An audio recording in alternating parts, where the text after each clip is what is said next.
8.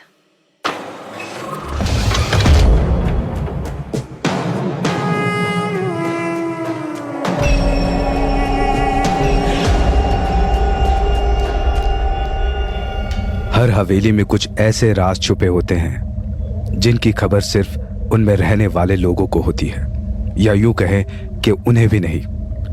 रत्नागिरी की हवेली बरसों से चर्चा में रही है, कुछ कही और अनकही सच्चाइयों के लिए।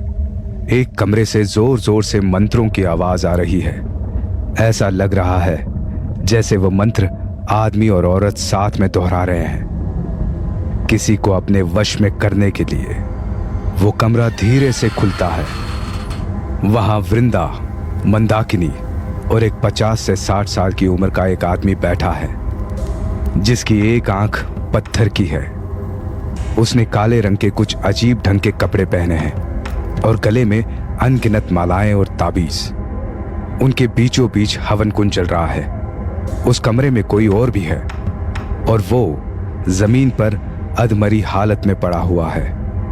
बाबा बहुत सारी भभूति हाथ में लेता है और वृंदा को इशारा करता है।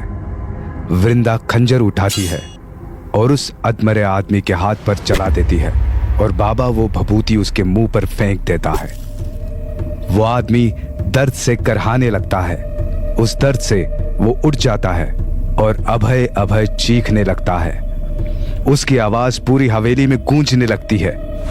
वो अधमरा आदमी और कोई नहीं, देवराज है। अभय! अभय! वृंदा, हम यहाँ क्या कर रहे हैं? गीतांजलि कहाँ है? हमने उसे छत पर देखा था। ये हाथ, हमारे हाथ पर ये चोट कैसे लगी? देवराज, हमें माफ कर दो। हम आपको गीतांजलि से बचा नहीं सके। उसने आपको भी मारने की कोशिश की। हमने उससे बहुत भीख मांगी आपकी जान बख्शने के लिए। हमें भी मतलब? वृंदा देवराज के सवाल का कोई जवाब नहीं देती। वो रोने लगती है। उसकी चुप्पी देवराज का डर और बेचैनी बढ़ाने लगती है। बोलो वृंदा, हम कुछ समझ नहीं पा रहे हैं। हमारा सिर बहुत भारी लग रहा है। ये बोलते बोलते देवराज उस कमरे से बाहर निकल जाता है। वो धीरे धीरे अपने कदम छत की तरफ बढ़ाता है। वो जैसे ही छत पर पहुंचता है, उसके आंखों के सामने एक मंजर आ जाता है।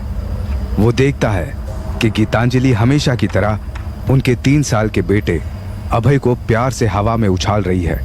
अभय भी जोर जोर से हंस रहा है।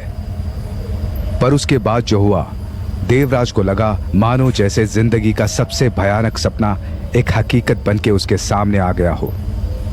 एक ही पल में गीतांजलि अभय को उछालते उछालते बड़ी बेरहमी से छत से फेंक देती है।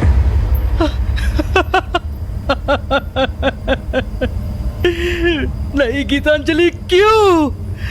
आखिर क्यों? ये कहते कहते देवराज जमीन पर जोर से गिर जाता है और बेहोश हो जाता है। उसकी आवाज सुन गीतांजलि पीछे मुड़ी, पर वो गीतांजलि नहीं, वृंदा है।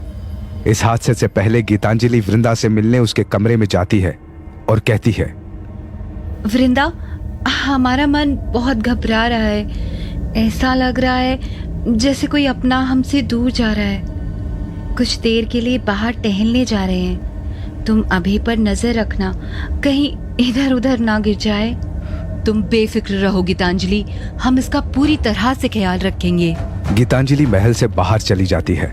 वृंदा उसके कमरे में चुपके से जाती है और उसकी अलमारी से एक गुलाबी रंग का वस्त्र निकाल देती है और फिर अभय को लेकर छत पर चली जाती है। देवराज गीतांजलि को ढूंढते ढूंढते छत पर पहुंच जाता है और अपनी आंखों से गीतांजलि को अभय का कत्ल करते हुए देखता है।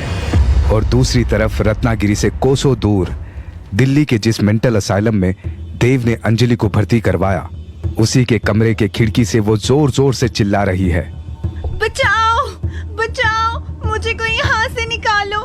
मैं पागल नहीं हूँ, मैं खूनी नहीं हूँ। एक बूढ़ी औरत वहां से गुजरते हुए उसकी आवाज सुन लेती है और फिर खिड़की की तरफ आती है। क्या हुआ बेटा? माँ जी, प्लीज मेरे कमरे का दरवाजा खोल दीजिए। वो बूढ़ी औरत अंजलि के कमरे का दरवाजा खोल देती है। बेटा, क्या हुआ? तुम यहाँ क्या कर रही हो? माँ जी, मुझे इस पागल खाने में भर्ती कर दिया है। मैं पागल नहीं हूँ। वो नर्स माया मुझे जबरदस्ती दवाई देके कमरे को बाहर से बंद करके चली गई। कोई डॉक्टर, कोई नर्स मेरी आवाज ही नहीं सुन रहा। बेटा, तुम क्या बोल रही हो? मैं कुछ समझ नहीं पा रही हूँ। कौन सा पागल खाना? यहाँ कोई पागल खाना, अस्पताल या नर्स नहीं है।